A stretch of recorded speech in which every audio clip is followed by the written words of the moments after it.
absolute joke. And guys, we're going to win this thing. I promise you we're going to win it because we haven't done a damn thing wrong.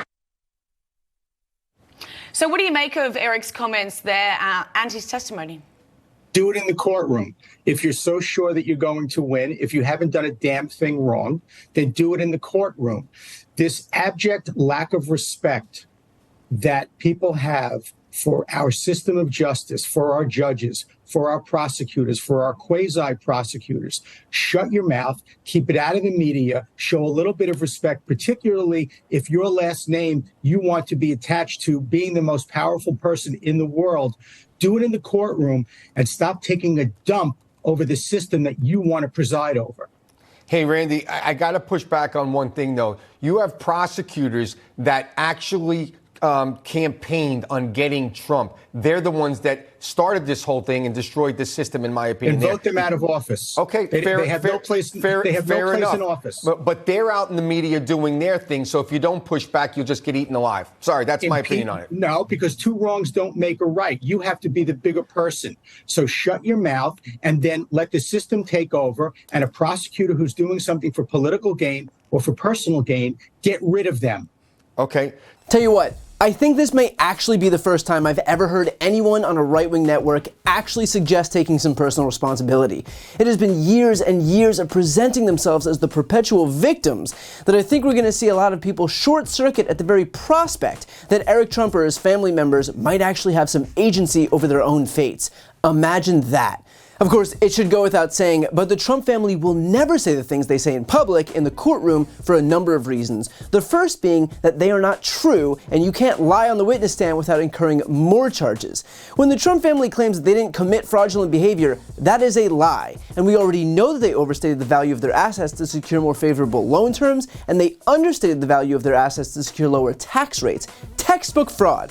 So they'll come out and claim that they're victims and that they're being persecuted unfairly in public, but not in the courtroom because they don't want to perjure themselves. If you want to know the truth, watch what they do when they're risking perjury charges. But beyond that, of course they're never going to say those things in the courtroom because the whole point of the Trump family showing up in the first place is to treat this entire trial as a PR opportunity. They're not there to defend themselves. Hell, they couldn't even defend themselves if they wanted to. They've already lost the case. This is all just to determine damages. But Trump knows that this is a golden opportunity to frame himself as a martyr for a base that drools over martyrdom. There is nothing that Donald Trump's fans love more than this self-proclaimed alpha whining that he's being victimized. And finally, there's one more reason that Trump and his family are refusing to treat this trial with any respect that it deserves.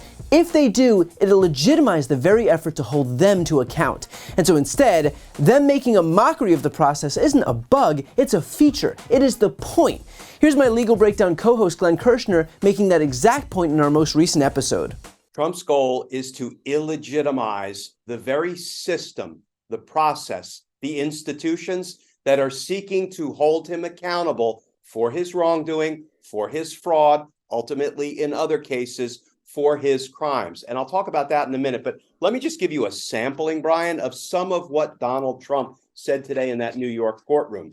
He complained that the judge called him a fraud or found that he was a fraud. He called Attorney James, quote, a political hack. This is in his sworn testimony in that courtroom. He was asked a question about his property values, and in non-responsive form, he veered off into how he protected the United States from China and Russia, not exactly responsive to the question. At one point, Judge Engoron became so frustrated with him, he said to Trump's lawyers, quote, I beseech you to control your client. The judge then said, look, you, Donald Trump, can attack me all you want. Just answer the questions. And then finally, when Kevin Wallace, one of Attorney General James' lawyers, was asking Donald Trump a question, Trump said, quote, you and every other Democrat coming after me from 15 different sides, you're all haters. This is not the kind of testimony we ordinarily see from a defendant. Donald Trump's goal here, Brian, is basically to try to illegitimize the system. Think about it. If he were to answer in a responsive fashion, if he were to follow all of the rules and procedures and protocols of this fraud trial, what would that do? It would sort of concede the legitimacy of the very proceeding that is seeking to hold Donald Trump accountable for his wrongdoing. That's why he is full of bluff and bluster and BS, and he wants to turn the whole thing into a circus, into a mockery, because he will then argue, you see that whole system and the outcome it produced? You can't rely on it. So, that is why defendants, and I've had this happen before, I've had defendants in a RICO case take the stand and literally start yelling and screaming things that they wanted the jury to hear, even though those things were not responsive to the questions being asked. You know what that indicates? That indicates weakness, not strength, right? It indicates that you cannot win this case based on the facts. So you're going to distract, engage in histrionics, and then claim that the outcome that will hold you accountable was illegitimate.